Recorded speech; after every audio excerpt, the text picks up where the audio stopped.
राजस्थान अधिकारी कर्मचारी minority association Churu द्वारा जिले की 550 से अधिक अल्पसंख्यक समुदाय की प्रतिभाओं का सम्मान। इतनी बड़ी संख्या में अल्पसंख्यक प्रतिभाएं पहली बार सम्मानित। राज्य अधिकारी कर्मचारी माइनॉरिटी एसोसिएशन के प्रथम प्रतिभा सम्मान समारोह में मुख्य अतिथि राजेंद्र सिंह राठौड़ ने विभिन्न क्षेत्रों में उल्लेखनीय कार्य करने वाले व शिक्षा के क्षेत्र में मेधावी विद्यार्थियों सहित लगभग 550 से अधिक प्रतिभाओं का सम्मान करते हुए कहा कि भारत सरकार और राज्य सरकार अल्पसंख्यकों के विकास के लिए कटिबद्ध है। उन्होंने भारत सरकार के अल्पसंख्यक मंत्रालय द्वारा चलाई गई योजनाओं की जानकारी दी और विद्यार्थियों को एपीजे अब्दुल कलाम बनने के लिए प्रेरित किया। कार्यक्रम की अध्यक्षता करते हुए शहर इमाम सैयद मोहम्मद अनवार नदीमुल कादरी ने इस्लाम की शिक्षाओं के साथ साथ जदीद तालीम हासिल करने का भी पैगाम दिया। प्रोग्राम की शुरुआत शहर काजी मौलाना अहमद अली द्वारा कुरान की आयत से की गई। समारोह में विशिष्ट अतिथि हरलाल सहारण ने कहा कि अल्पसंख्यक समुदाय के लोगों की हर जरूरत के वक्त हम उनके साथ खड़े रहेंगे।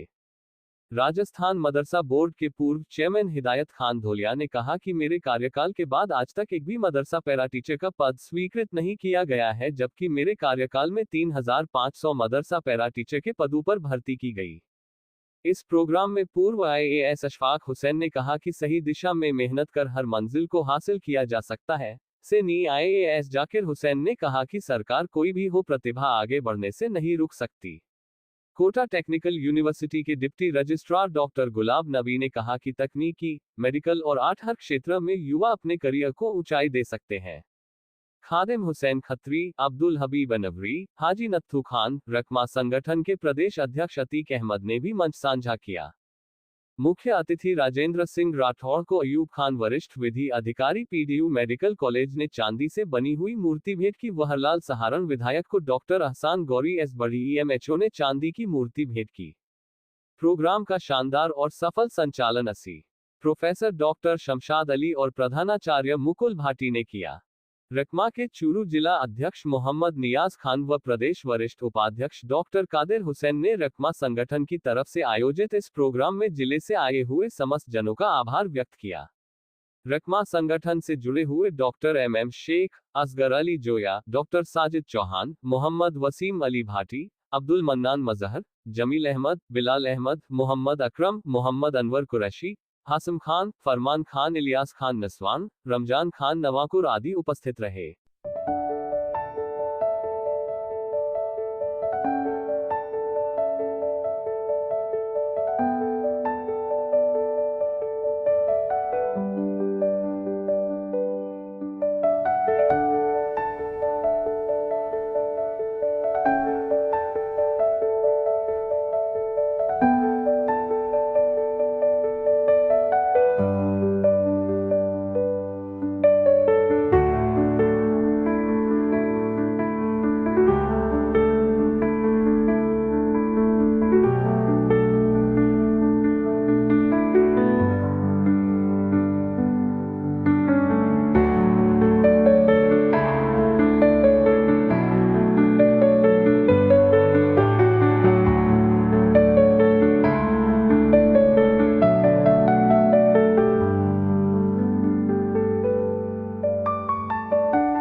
सरकार फरमाएंगे आपका ये प्रश्न तालीम एजुकेशन का समारोह देखकर मेरा दिल बात है। जब इब्तदा ये है तो इंतहा का आदम क्या हो, और क्यों ना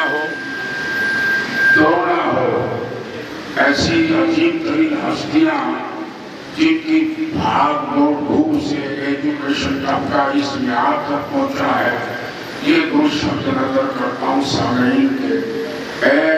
दुनिया के बाग के मालिक, दुनिया के बाग के मालिक, दुनिया और जहान के मालिक,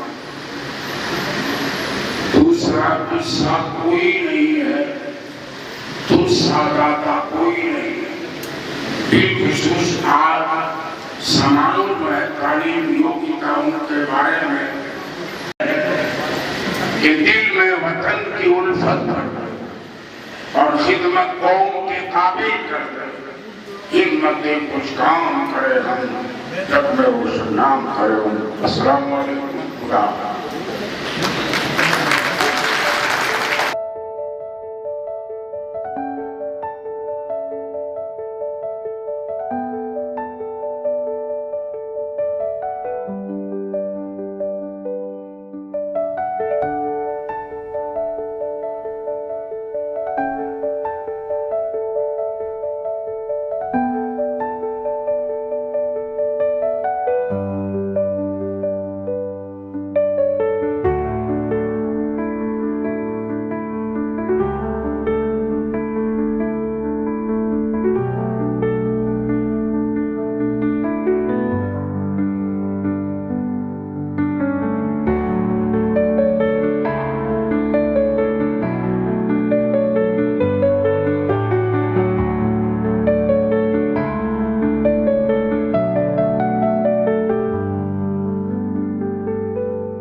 इस सम्मान समारोह से मैं हमेशा इसलिए जुड़ा हुआ हूँ कि मेरी जिंदगी में एक बहुत बड़ा एक अनुभव रहा है 1982 में मैंने सेकेंडरी की लाडू का निवासी हूँ। हमारे ज़माने में युवक परिषद एक संस्था हुआ करती थी, लाडू की लोकप्रिय संस्था थी वो। और 15 अगस्त को एक ऐसा प्रोग्राम उनका होता था और उस प्रोग्राम की पूरे साल भर तक पूरे लाडू तहसील के लोग उसकी प्रतीक्षा करते थे। उसमें विशेष रूप से एक प्रोग्राम वो रखा करते थे कि 10th और 11th में जो भी बच्चे लाडू तहसील में जो टॉप करेंगे उसको गोल्ड मेडल दिया करते थे। उस कार्यक्रम की गोल्ड मेडल की जो एक घोषणा प्रतिवर्ष हर किया जाता था, तो उसमें पूरे लाडू तहसील में 3 स्कूलें उसमें हुआ करती थी, 2 प्राइवेट स्कूल, जैन स्कूल, जौहरी स्कूल और एक गवर्नमेंट स्कूल थी, जौहरी स्कूल। उसमें एक इतना कंपटीशन था टीचर्स में और स्टूडेंट्स में और पेरेंट्स में। मैं 82 में मैं टॉप किया, मुझे मिला। तो उस भावना को आप देखिए कि मेरे घर वालों को भी लोग बधाई देने आते थे कि आपके बच्चे को गोल्ड मेडल मिला है। वो जो एक मोटिवेशन है, उस वो मोटिवेशन के आधार पर मैं 11th में रहा कि कॉलेज किया, यूनिवर्सिटी किया, ये किया, तो आज मैं आपके इस मुकाम पे हूँ। हमेशा अभी प्रेरणा आदमी को मेहनत करने के लिए प्रेरित करती है। माता पिताओं में भी एक अच्छा एक जोश पैदा करती है। मैं इस घटना का बहुत बहुत शुक्रगुजार हूँ कि ऐसा प्रोग्राम वो अनवरत जारी रखे। इल्म को हर मर्द और औरत का फर्ज बताया गया है और इल्म की इतनी बड़ी बात इम्पोर्टेंस दी गई है कि इल्म हासिल करने के लिए अगर आपको चाइना भी जाना पड़े तो बेशक आप जाइए। उस प्रिंसिपल और उस फिलॉसफी के धर्म की स्थिति, चाहे आप 2006 में सचर कमीशन ले लीजिए, चाहे आप 2000 बाद में जो रेगनाथ कमीशन, कुट्टो कमीशन और हाल में एक जामिया मिलिया इस्लामिया के किसी प्रोफेसर ने मुस्लिम की स्टेटस की जो बात कही है, आंकड़े बहुत चौंकाने वाले हैं। ये बात अच्छी है कि पिछले 10 सालों में प्राइमरी लेवल पे मुस्लिम के एजुकेशन का नॉमिनेशन हमारे नेशनल नॉमिनेशन के लगभग करीब आया है, लेकिन जो ड्रॉप आउट की स्थिति है, 12th के स्कूलिंग के बाद में जो ड्रॉप आउट होता है, उसमें हम लोग सबसे पिछड़े हैं। क्या ऐसी स्थिति है? क्या इसका एक मूल कारण है? क्या ऐसा है जिससे मुस्लिम्स, जिसके धर्म में ये फिलॉसफी और मध्यकालीन भारत जिसमें मुसलमानों ने शासन किया, हिंदुस्तान में आज उनकी शिक्षा की ये पोजीशन क्यों हो रही है? हमें शर्मा जी को नहीं मिले। उस जमाने में उस यूनियन ऑफिस में रघु शर्मा जी के साथ साथ राजेंद्र जी भाई साहब, अशोक शर्मा जी एनएसयूआई के प्रेसिडेंट हुआ करते थे। मोटिवेशन हमें देखना होगा। 5वीं से लेकर 8वीं तक ही हमें उस स्टूडेंट्स के करियर काउंसलिंग की तरफ देखना होगा कि इस बच्चे को रुझान की तरह काम किया है। उसके बाद सरकार ने मुझे एक स्पेशल सिलेक्शन का सिस्टम होता है, उसके तहत मुझे प्रमोट किया। और मैं आपको बताना चाहूँगा कि मैं बीजेपी राज में प्रमोट हुआ था 2017 में। तो इसलिए जो भाई लोग ये सोचते हैं कि हमारे साथ भेदभाव होता है और हमें कौन लेगा, वो इस चीज़ पे ध्यान देंगे। कोई भेदभाव नहीं होता। अगर आप में मेरिट है तो आप सेलेक्ट होंगे। संभाला वहाँ पे और मेरी पीठ भी थपथपाई, मैं इसके लिए उनका धन्यवाद देता हूँ। और सभी बड़े लोगों ने हमेशा आशीर्वाद दिया, उसी की वजह से आगे बढ़े। हमारे अशफाक भाई साहब तो मुझे पढ़ाते थे वर्चुअली, मैं बिल्कुल साधारण स्टूडेंट था, लेकिन घर के माहौल की वजह से हम लोग आगे बढ़े। मतलब मैं मेरी कह रहा हूँ कि मैं घर के माहौल की वजह से आगे बढ़ा। इसलिए बच्चों को मैं कहना चाहूँगा कि वो लोग प्रेरणा लें अपने साथियों से, और अभिभावकों को ये कहना चाहूँगा कि बच्चों को इस तरह का माहौल दें कि बच्चे पॉजिटिव तरीके से सोचें और आगे बढ़ने का विचार करें। एक बच्ची ने सिर्फ 2.5 किताबें पढ़ी, अदर देन टेक्स्ट पढ़ने का पढ़ाई को रिवाज ही खत्म हो गया। मेरी कोई पढ़ाई नहीं कर रहा, लेकिन मैं गर्मी की छुट्टी में कम से कम 50 किताबें पढ़ा करता था, 25 से लेकर 11 तक गाँव में रहता था। और उसका फायदा ये होता है कि आपकी लैंग्वेज बहुत अच्छी हो जाती है, आपकी जनरल नॉलेज बहुत अच्छी हो जाती है। आप कहीं भी जाते हैं तो कम से कम उस चीज़ के बारे में प्राइमरी आपको नॉलेज हो। मैं आरपीएससी में भी, आरएस के इंटरव्यू में जाता हूँ एज एन एक्सपर्ट, बाकी जगह भी मैं जाता हूँ, और वहाँ ये स्टैंडिंग सवाल है कि अदर देन टेक्स्ट आपने क्या पढ़ा। एग्जाम इंटरव्यू देने आते हैं 99% ने एक भी किताब नहीं पढ़ी हुई। उसके बाद सब शिकायत करते हैं साहब पक्षपात हो गया, साहब बेईमानी हो गई, हमारे साथ ये हो गया। भाई आपने कुछ किया ही नहीं, आपके साथ होगा क्या? अभी गुलाम नबी साहब ने ड्रॉप आउट की एक बात और कही थी, मैं राजेंद्र राठौर साहब का ध्यान इस तरफ दिलाना चाहूँगा। जब मैं डायरेक्टर माइनॉरिटी डिपार्टमेंट था, बच्चे को मिलती है वो मोटिवेशन बहुत जबरदस्त है, पैसा चाहे कितना कम ज़्यादा कितना ही मिले। और स्कूल आने जाने के लिए पेरेंट्स पर्टिकुलरली जो माइनॉरिटी कम्युनिटी के पेरेंट्स हैं वो 8वीं क्लास के बाद बच्चे कहते हैं बेटा जाके काम करना शुरू कर दें, हमको अफोर्ड नहीं कर। इस मानसिकता को बदलने के लिए मैं रहमा के जितने ऑफिस मेंबर्स हैं, जितने लोग यहाँ पे हैं पेरेंट्स, उन सबसे कहना चाहूँगा कि 2 या 7 ग्रुप पालेंगे कोई फर्क नहीं पड़ता। थोड़ा सा आप देख लीजिए, ऐसा मत कीजिए कि बच्चा आपके में बहुत अच्छे नंबर ला रहा है आपने उसको काम पे लगा दिया। अगर वो काम करेगा, पार्ट टाइम पढ़ाई करेगा तो ज़्यादा कुछ नहीं कर पाएगा। आज का जमाना कॉम्पिटिशन का जमाना है, बहुत स्टिफ कॉम्पिटिशन है। इसलिए मैं आप लोगों से निवेदन करना चाहूँगा कि कम से कम 12th क्लास तक उसको आप पूरा मौका दीजिए, थोड़ा परेशान होने के, थोड़ी कठिनाइयों का सामना कर लीजिए। और बच्चे जो पढ़ रहे हैं उनको रहमा वालों से बाकी भी यहाँ टीचर्स भी काफ़ी होंगे, सबसे कहना चाहूँगा कि अच्छे अच्छे बच्चों को आइडेंटिफाई करके आप उनको कहीं से सेलेक्ट कर दीजिए, उनको कम से कम मेंटरिंग आप उनका शुरू कर दीजिए कि उसका 10-15 दिन में एक बार आपने उसके साथ इंटरेक्ट कर लिया, उसका ध्यान रखें। साहब कह रहे थे कि कहीं भी कोई वीकर सेक्शन है उसको भी घबराने की जरूरत नहीं है। के तमाम नौजवानों को वो जो नसीहत थी और नसीहत क्या थी, गरीब अमीर नहीं फकीर ही है, खुद ही न बेच गरीबी में नाम पैदा कर, खुद ही न बेच गरीबी में नाम पैदा कर। आदरणीय राठौर साहब, चूरू के लोकप्रिय विधायक सारण साहब आज के कार्यक्रम की अध्यक्षता कर रहे हैं, अध्यक्ष जी, और अभी मेरे से पहले वक्ता जो बोले अशफाक हुसैन साहब, जाकिर हुसैन साहब, प्रतिभाशाली जो नौजवान नौजवान बच्चे जो हैं और उनके गार्जियंस हैं, उनको यहाँ पर पधारने के लिए माँ बाप का, शिक्षकों का और गांव और ढाणी और मोहल्ले के जो भी आसपास के लोग होते हैं सबका सहयोग होता है। एक वातावरण बेहतरीन मिलता है तो उसके परिणाम अच्छे आते हैं। और उस टाइम अगर किसी ने थोड़ी बहुत भी चूक की, लम्हाओं में घटा की सदियों में सजा पाई, ये सच्चाई है। चाहे किसी भी क्षेत्र में थोड़ा सा चूके तो उसका भारी नुकसान होता है और उसका नुकसान कई दूर दूर के कई लोगों को भुगतना पड़ता है। वो अकेले का नुकसान नहीं होता। मैं सोचता हूँ उससे जुड़े हुए जिले, प्रदेश और देश के लोगों का नुकसान होता है। मैं ये इस मौके पे कहना चाहूंगा कि नौजवान जो बच्चे हैं वो अपने समय का सदुपयोग करें, अपना जो बुक्स का जो सिलेबस है उस पर पूरा ध्यान केंद्रित करें, ऑथेंटिक बुक्स पढ़ें और बार बार में पढ़ने की और डिस्कस करने की, जो भी अपने साथी हैं उनसे बार बार में डिस्कस करें, जिससे जो पढ़ा है वो आप भूल जाओ। पढ़ने के बाद में घूमना भी जरूरी है। मैंने 84 से 96 तक जयपुर में मोतीडूंगरी रोड पर एक नाना जी की हवेली है जहाँ पर सर्विसेज गाइडेंस ब्यूरो के नाम से एक इदारा चलता था, उसमें 20 विद्यालय सेवाएं दी। और राठौर साहब वहाँ पर जो लड़के निकले, कई झुंझुनू कलेक्टर, कई जिलों में कलेक्टर रहे लोग, जाकिर साहब ने हमेशा एक जुड़ाव रहता था।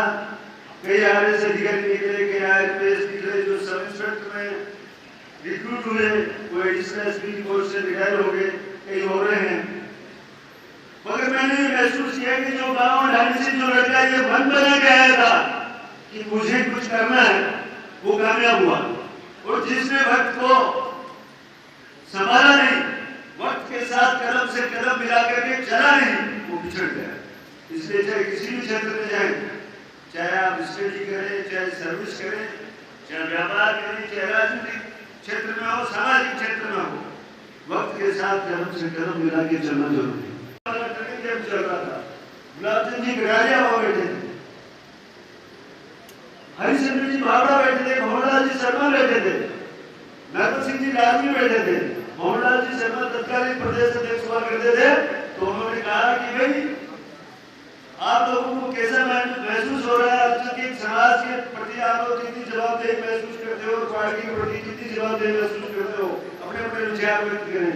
तो डॉक्टर कादिर जो आपके साथ रटमा के अंदर प्रदेश उपाध्यक्ष हैं, ये खड़े हुए कहा साहब हमारे को बीजेपी से कोई लेना देना नहीं, हम तो राजेंद्र राठौड़ के पीछे हैं, हमारे तो वो लीडर है, हमारे सुख में वो काम आते हैं, वो जा रहे हैं हमारे। तो ये चीज मैंने महसूस की कि ये लोग लगातार इनको इनके पीछे इनके जो वैल्यू सेट जो इनके कार्यकर्ता हैं वो जुड़े हुए रहते हैं और रात के सुबह 5 बजे से लेकर रात की 9 बजे तक जो आता है उससे मिलते रहते हैं। यहाँ मंच पर बैठे थे लोग साहब हमारा ये काम मुहैया हो।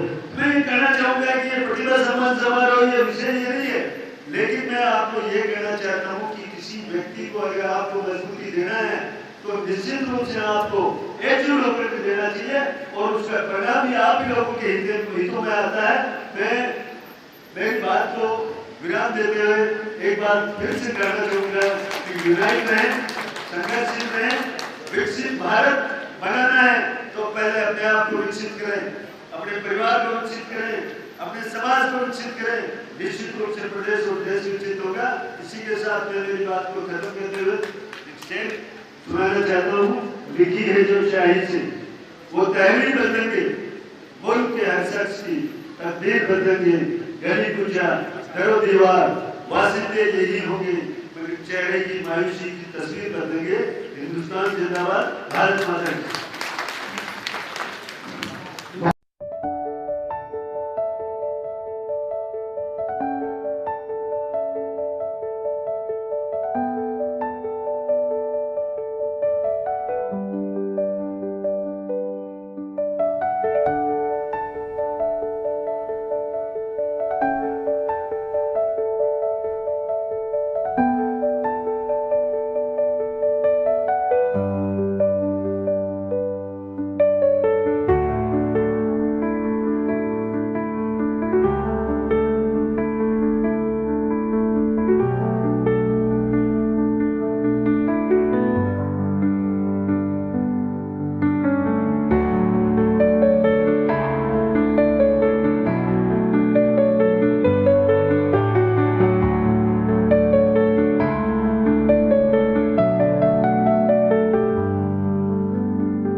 गेहूं के लिए हम सबके 40 साल से गरीब को ग्रेस मान के 36 करोड़ को साथ लेके चलने वाले पूर्व राजे राठौर साहब कार्यक्रम की अध्यक्षता कर रहे इस शहर के मोहम्मद अनवार साहब, आदि धोलिया जी और दूसरों नागौर और सब जगह से पधारे हुए हमारे IAS से लेकर IPS तक के सम्मानित मंच, अति सम्मानित पधारे हुए चूरू जिले के नौजवान साथियों, वक्ताओं ने शिक्षा के बारे में बताया। और शिक्षा एक ऐसी चीज है जो पिएगा वो पढ़ेगा वो धड़ेगा। अपने अभी कुछ शिक्षक और कुछ रिटायरमेंट कर्मचारी सम्मानित हो रहे थे, वो जमाना भी था। और आज का जमाना है कि शिक्षा बिना जीवन अधूरा है। आप देख रहे हो जो IPS IAS बैठे हैं, ये इतने भी सर्च रिपोर्ट की केमिस्ट्री रिपोर्ट की जिक्र कर रहे थे। आज मैं जब इस कॉलेज में गया था राठौर साहब में दोनों, तब बच्चों को देख के राठौर साहब इतने खुश हुए कि इस समाज की बच्चियां आगे बढ़ेगी, क्योंकि हमारी गर्ल्स कॉलेज है उसमें आधी बच्चियां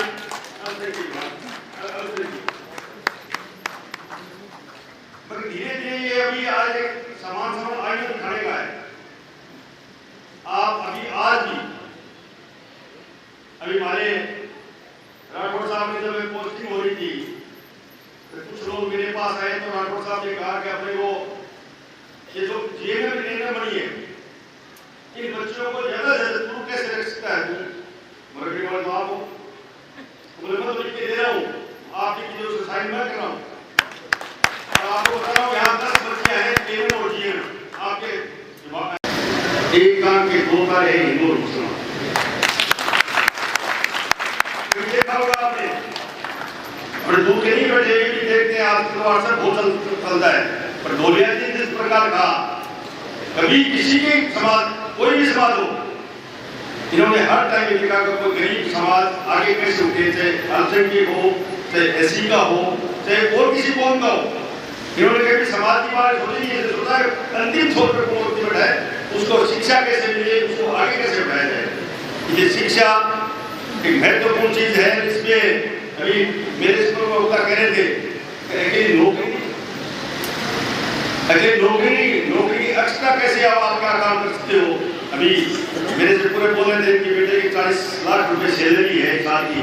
आप समझे बेटी के जो है जो हिंदू जो मुसलमान देश में रहेंगे, जो जहर फैलाने वाले नहीं है भाई कह रहे जी उसको भुगतना समाज को पड़ता है।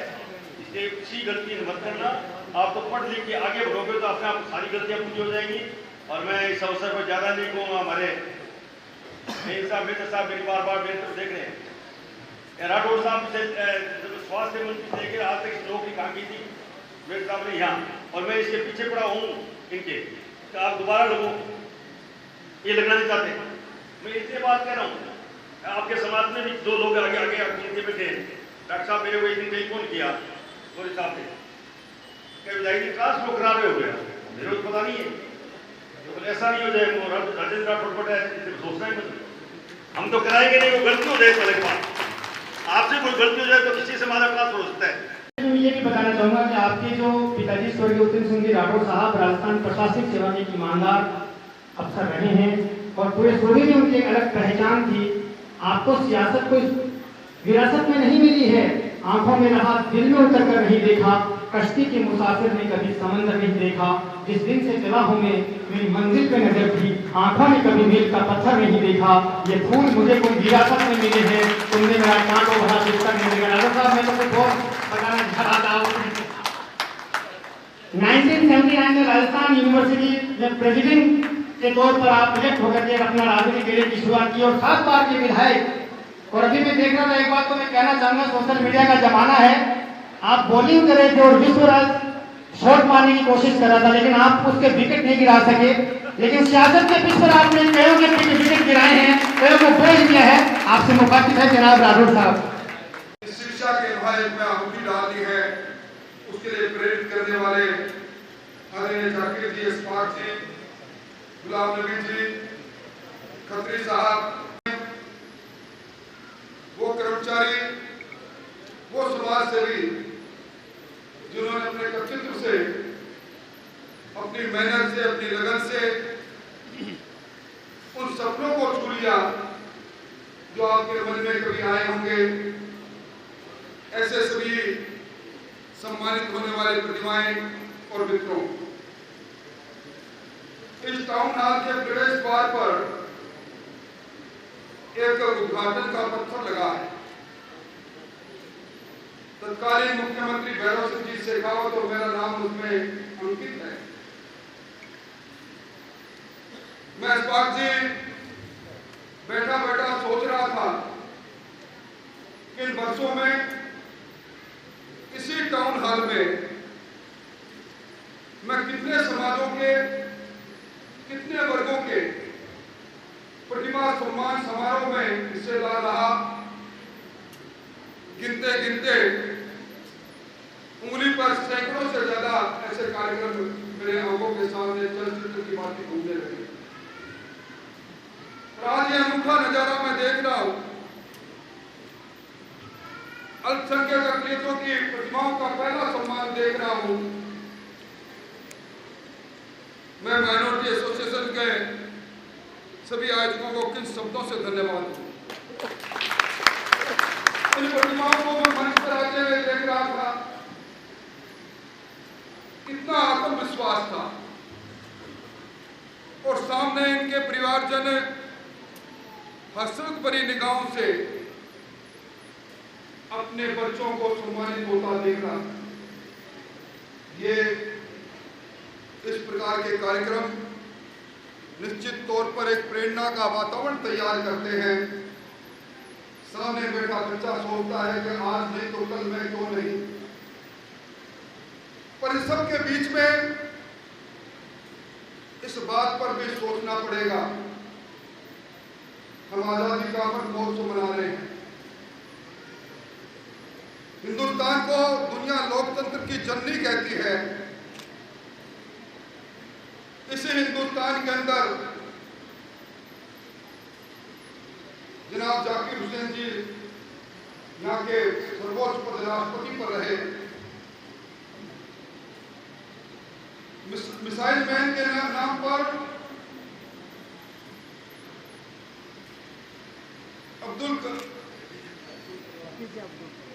एपीजे अब्दुल कलाम भी यहाँ के प्रथम नागरिक रहे। आजादी के पन्नों पर इतिहास को पढ़ते हैं तो रफी अहमद किदवई की कुर्बानी, मौलाना आजाद की कुर्बानी, और जब सैन्य इतिहास को पढ़ते हैं तो झुंझुनू में कैप्टन अयूब खान जी से लेकर इसी अगुणे मोहल्ले के भारत पाक युद्ध के अंदर कैप्टन हमीद की कुर्बानी भी याद आती है। मंच पर देखते हैं तो इस्फाक जी और जाकिर जी भी नजर आते हैं। क्या कारण रहा, क्यों पिछड़े रहे, क्यों जब जिस बात का जिक्र अभी मुझसे पहले किया गया, कई रिपोर्टों की बात कही गई, सच्चर कमीशन की बात कही गई, क्या आवश्यकता पड़ी थी नगराज कमीशन और सच्चर कमीशन को बनाने की? इस मुल्क में जब मुल्क आजाद हो रहा था 1951 में, हिंदुस्तान में अल्पसंख्यकों की आबादी थी 3,54,00,000, यानी 9.8%। आखिरी जनगणना 2011 में हुई 17,22,00,000 और आबादी बढ़कर हो गई 14.2। उसके साथ ही जब हम गौर से देखें, जब पाकिस्तान के अंदर हिंदुओं की आबादी जो उस समय 6.8% थी, आज 1% गिर गई। ये बात मैं इसलिए कह रहा हूं इस मुल्क में जिस किसी ने भी आगे बढ़ने की कोशिश की, जिस किसी ने भी मादरे वतन के साथ, वतन परस्ती के साथ अपनी प्रतिभाओं के आधार पर आगे कदम बढ़ाया, वो लोग आगे बढ़ते चले गए। सच्चर कमेटी की रिपोर्ट और उसके बाद बने 3 आयोग अलग अलग समय पर बने, सब में निकल कर एक बात आई कि तालीम में हम कम, व्यवसाय में हम कमजोर, शिक्षा के अंदर जिस लॉकडाउन की बात आदरणीय गुलाम नबी जी कर रहे थे, उसके अंदर सबसे ज्यादा जमीनें हमारी बिक रही है। क्या कारण है? गली मोहल्लों में हमारी पहचान शहरों में अलग से देखी जाती है। जहां सबसे गंदी गली हो, बहता हुआ पानी हो, सफाई नहीं होने की शिकायत हो, वो हमारा मोहल्ला। क्यों? कभी इस बात पर विचार किया? मुझसे पहले एक वक्ता ने कहा, जाकिर जी ने कहा कि मैं भारतीय जनता पार्टी के कार्यकाल में IAS बना। मोदी जी को लेकर कई तरह की बातें हैं,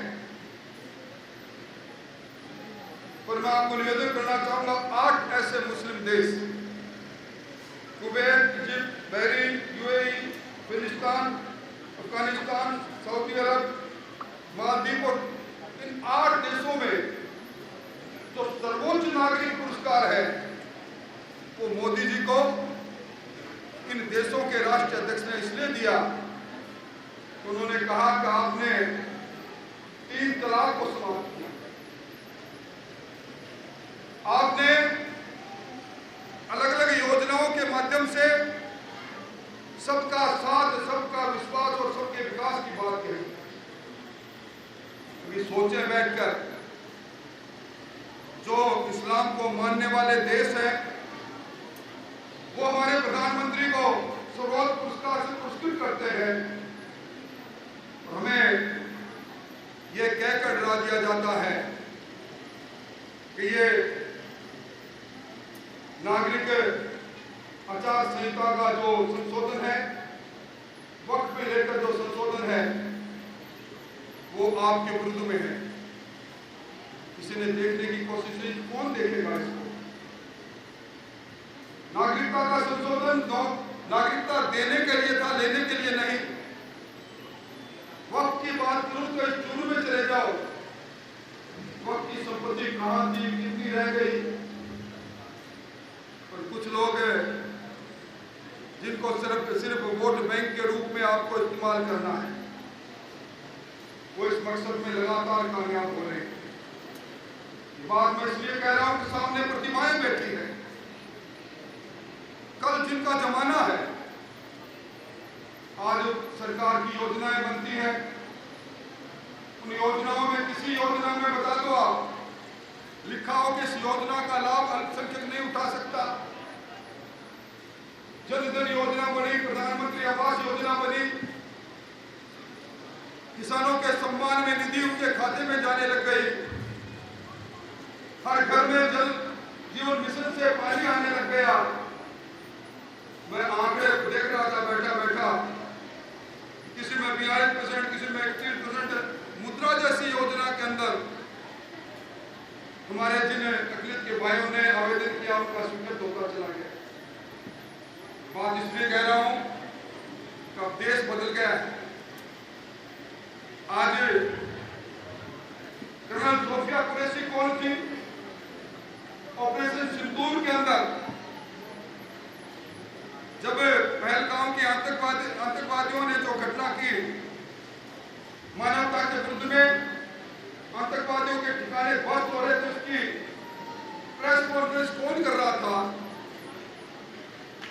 इस सारी बातों को मद्देनजर रखने की बहुत बड़ी आवश्यकता है।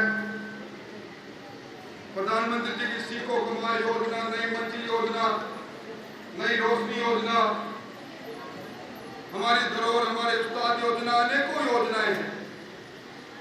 मैं आज यहाँ पढ़े लिखे लोगों की जमात बैठी है, उनसे निवेदन भी करना चाहूंगा। ये आप लोगों की जिम्मेदारी बनती है कि मुख्य धारा में हमारे लोगों को लेकर आए, इन योजनाओं का लाभ भी इनके पास पहुंचे, ये आज की आवश्यकता है। और मैं तुम्हें यही कहूंगा, बच्चों, जो मन में बड़ा सपना सोचता है, सपने में बड़े चित्र को उकेरने की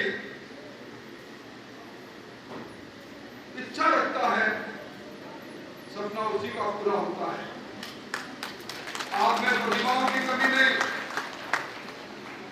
अभी आप प्रतिभाएं जिनको सम्मानित किया उनका प्रतिशत देख रहे थे। चिकित्सा के क्षेत्र में, हर क्षेत्र में मेरे सामने बैठी हमारी बेटियों ने, हमारे बच्चों ने बाजी मारी। आज हमारे हिंदुस्तान में भी प्रतिभाओं की कमी नहीं। ये अमेरिका का बदला हुआ रूप आप देख रहे हैं। वीजा के अंदर जो अभी हाल ही में कटौती अमेरिका के राष्ट्रपति ट्रंप कर रहे हैं, उसके पीछे भी बात यह है, हमारा विद्यार्थी वहां गया, आईटी का क्षेत्र हो, चिकित्सा का क्षेत्र हो, इंजीनियरिंग का क्षेत्र हो, हमारे विद्यार्थी ने अमेरिका के विद्यार्थी को पछाड़ दिया। आप में भी उसी मादरे वतन का खून है। प्रतिभाएं, क्षमताएं कभी छूटती नहीं। आवश्यकता इस बात की है कि उन्हें सही मार्गदर्शन मिले। मैं धन्यवाद देना चाहूंगा इस बात की, आपने सही बात की, मोटिवेशन की जरूरत है। जाकिर जी ने भी कहा कि समय समय पर दिशा और यही हमारा मेरा आपसे निवेदन है। बहुत अच्छा लगा आपके बीच में आकर। बहुत बहुत धन्यवाद। प्रतिभाओं को बहुत बहुत शुभकामनाएं।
मुबारकबाद पेश करता हूं।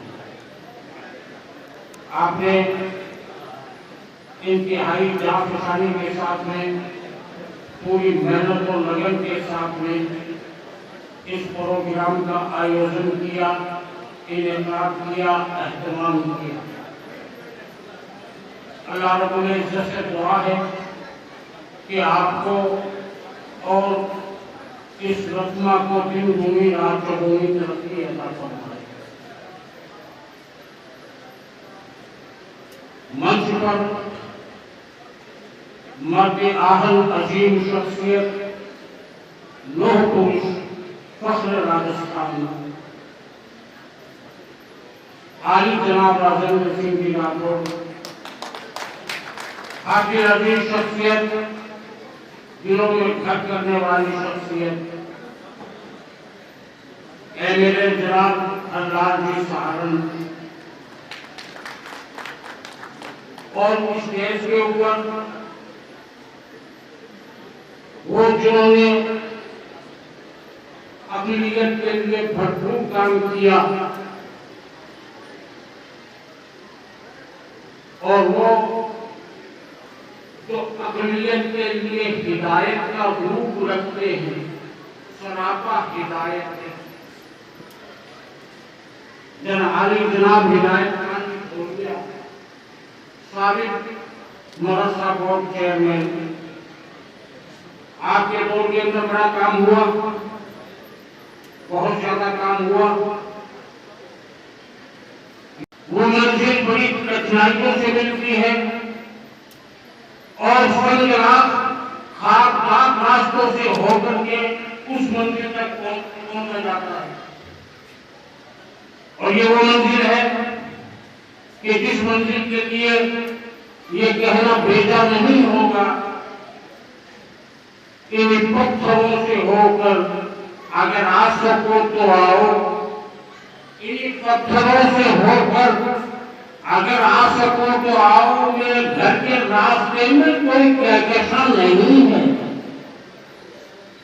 आप जो सामने सितारों की लड़ियां देखना चाहते हो, फूलों पर चलना चाहते हो, पहले पत्थरों से गुजरना पड़ेगा। गवर्नमेंट की योजनाएं हम तक क्यों नहीं पहुंचती?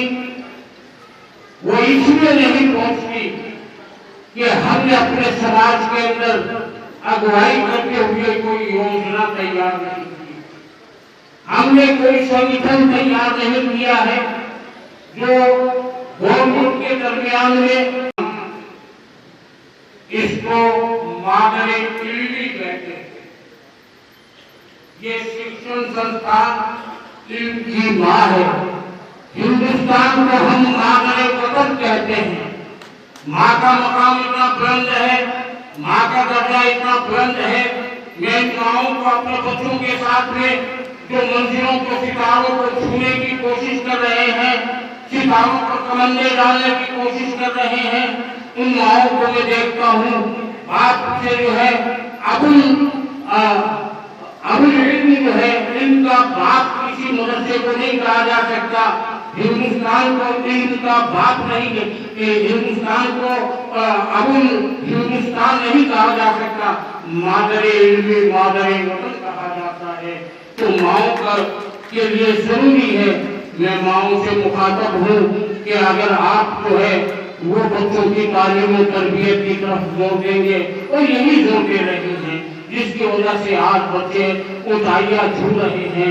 रिटायर्ड जितने भी IPS IAS अधिकारी हैं, उनसे आप जो है गवर्नमेंट की सर्विस से, और एक हमें मार्गदर्शन किया था कि ज़कात जो है मोहम्मद रसूलुल्लाह ने और कुरान ने ज़कात को इसलिए फर्ज किया है कि आखिरी पंक्ति में नीचे से नीचे की सीढ़ी पर खड़ा हुआ शख्स भी जो है वो ऊपर की तरफ आ जाए, उसका उत्थान हो। तो ये मदरसे यही काम करते हैं।